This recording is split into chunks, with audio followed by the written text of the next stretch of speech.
Hey, BGCB, this is Chris Walton here. Hope you guys are all feeling okay. God, how's this thing so close to me? Hey, BGCB, I hope you guys are all feeling well. This is Chris Walton coming at you with another short video on songwriting. Today, we'll be talking about consonance and dissonance and how we can use that in songwriting.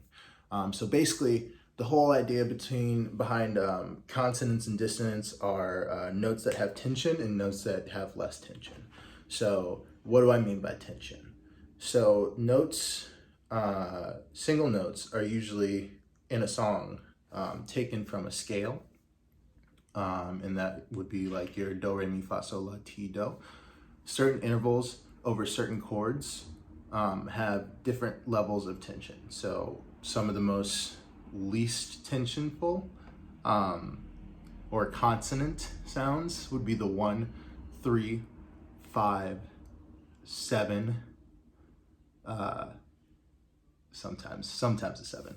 And some of the more dissonant sounds would be the second interval, the sharp 4, and I'd say that's pretty much it. All of this stuff could be applied in different scenarios. So sometimes a major 7 will sound dissonant to some people, whereas a major 7 might sound consonant to other people. So it's a little bit subjective, but I'm going to show you exactly what I'm talking about in this song example. So, also I'm playing guitar, but this could be applied to piano, or if you are a person who sings over tracks, and you're writing, that's how you're writing, it can also be applied that way. So here's a chord progression from a popular song by Post Malone, Circles. I'm gonna sing through the first bit of the song and then we'll talk about it afterwards, okay?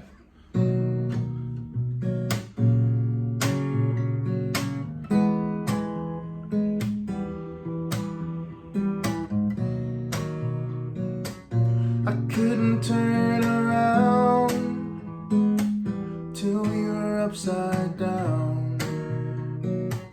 I'll be the bad guy now, and no, I'm not too proud. Cool. So in that little section of song, we get a little bit of both consonance and dissonance, which is typically what you're gonna see when it comes to modern music. So if we just break it down part by part, we're starting with a C major 7. And then the melody is, I couldn't turn around, all pretty consonant, till I was upside down. So over that F minor, that's where our first sort of instance of dissonance happens, right? And you'll actually notice that there's a little bit more tension over that F minor throughout the entire song if you were to continue to listen to it. So what makes that dissonance? Well, our F chord, we start with an F major, which has a 1, 3, and a 5, all very consonant sounds. And then the melody is also following that F major. But then we switch over to an F minor chord. So instead of a 1, 3, and a 5, it has a 1, a flat 3, and a 5. Which, when you are looking at them, if you were to take an F minor chord and just play an F minor chord over an F minor, an F minor scale over an F minor chord, you'd realize that it's not too dissonant sounding in that context. But context is key, because what's being sung is actually the major 7, right? So we have a minor chord, which has a minor 7 in it, a 1, a flat 3, a 5, and a minor 7, or a flat 7. But in the voice, you're singing a major 7, which is very dissonant because they're right next to each other. So that level of tension sort of propels us into the next little bit. So that minor 7 on the guitar and the major 7 and the voice is making us not want to stay there It feels like we're not done yet, right? So it makes us feel like we want to go back to another more consonant sounding chord, right? So I'm going to play that whole example one more time, and I'm going to pause on the note that is the most dissonant. We couldn't turn around till we were upside down.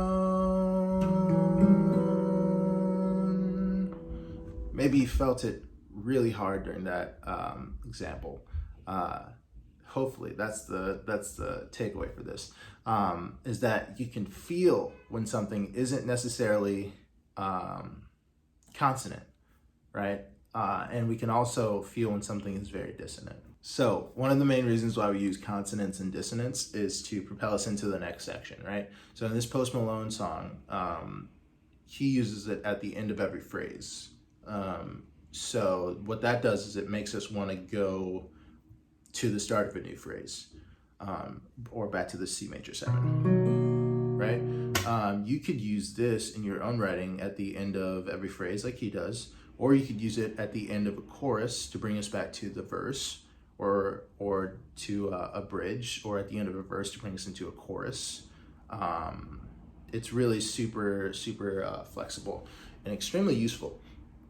Okay, well, that's all I got for today.